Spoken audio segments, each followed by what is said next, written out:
गोजोन फुंबिलिनि बयनिसिमबो खुलुमबाय लोगोसे नोंथांमोनखौ बयखौबो बरायबाय। बे समाव आङो नोंथांमोननि गेजेराव मोनसे गोदान भिडिअ लानानै फैदों।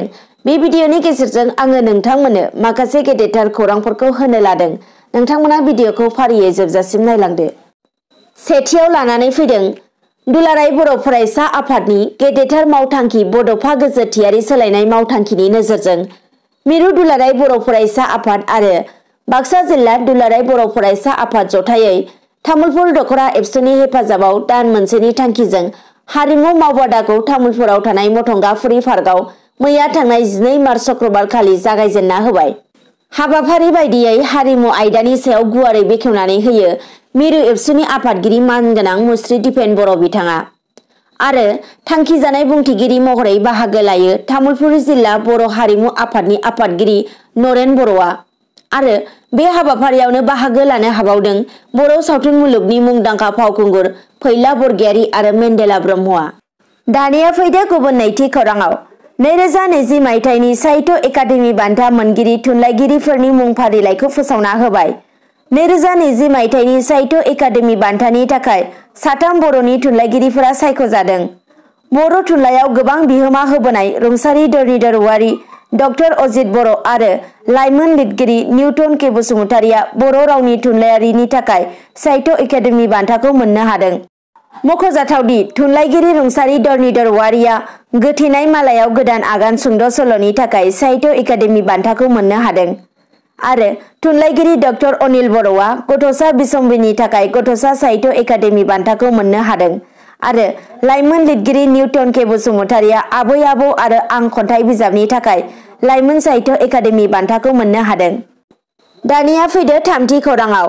थांनाय 10 मार्च बुधबार खालि हराव खैराबारिनि सासे कलेजाव फरायफुबाय थानाय फरायसुलिखौ खास्रि बिस्रि बुथारना गालांदों। उदालगुरि जिल्लानि खैराबारिनि थागिबि रामप्रसाद पालनि 21 बोसोर बैसोनि फिसाजो अंकिता पालआ थांनाय बुधबारखालि बुथारजायो।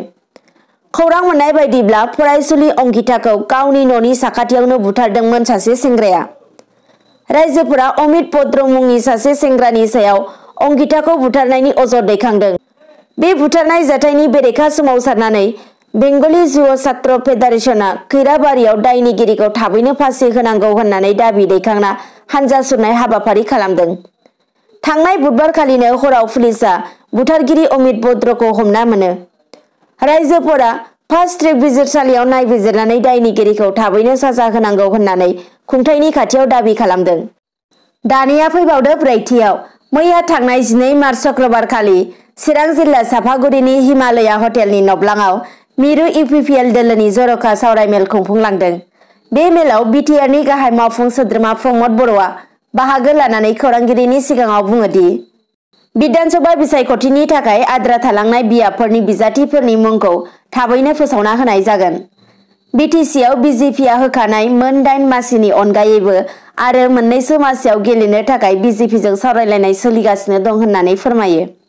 बेनि अनगायैबो बिटिसिनि बायजोआव थानाय बियाबावबो इउपिपिएलनि बिजाथि फसंनो थाखायबो सावरायगासिनो होननानै बुंथियो प्रमद बर' बिथाङा। लोगोसे बिथाङा बुंबावोदि 33 नं बिजनि बियाबनि बिजाथि फोसावनायखौ थि खालामगासिनो एबा सावरायलायनायनि गेजेरजों थाबैनो फोसावनाय जासिगोन होननानैबो बुंथियो। आरोबाव फैबावदो बाथियाव। मैया थांनाय 12 मार्च शुक्रबार खालि क'क्राझाराव मिरु बर' थुनलाइ आफादनि खौरांगिरि मेल जानानै थाङो। बे मेलाव बर' थुनलाइ आफादनि लेङाइ आफादगिरि दिननाथ बसुमतारी बिथाङा बाहागो लानानै माखासे गोख्रों रावफोरखौ खौरांगिरि मेलनि गेजेरजों बुंथियो। बिथाङा बुङोदि बर' थुनलाइ आफादनि दैदेनगिरि सोद्रोमाफोरा आफादनि मुं लानानै राजखान्थियाव बाहागो लानायनिफ्राय जानगाराव थानांगौ आरो बिथाङा बुंबावो जायखिजाया राजखान्थि दोलोफोरा बिसायख'थिनि मुङाव बर' थुनलाइ आफादनि फिरफिलाखौ बाहायनो मोननाय नङा। लोगोसे बिथाङा बुंबावोदि बर' थुनलाइ आफादनि दैदेनगिरिफोरखौ ससियेल मिडियानि गेजेरजों गाज्रि मुं सुनानै बानसावनाय एबा अपमान खालामनायनिफ्राय जानगाराव थानांगौ। दानिया फैबावदो गुबुन द'थि खौराङाव। आसामनि प्रि मेट्रिक माइनरिटि फरायसाफोरनि स्कलारशिप फोथायखेबस' खालामग्रा 2 दायनिगिरिफोरजों लोगोसे गोबां सोमोन्दो गोनां दायनिगिरिफोरखौ सिआइडिआ खानो हादों।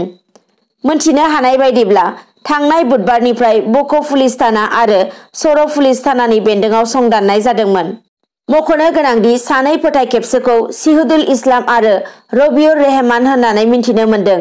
सानै फोथायखेबस' सुबुंजों लोगोसे प्रि मेट्रिक स्कलारशिपनि फोथायखेबस'जों सोमोन्दो गोनां सा 38 दायनिगिरिफोरखौ दासिम खानो हाबाय होननानै खौरांफ्राय मिथिनो मोन्दों। दिनैनि भिडिअ'आ बेखिनियानोसै। गोजोन्थों।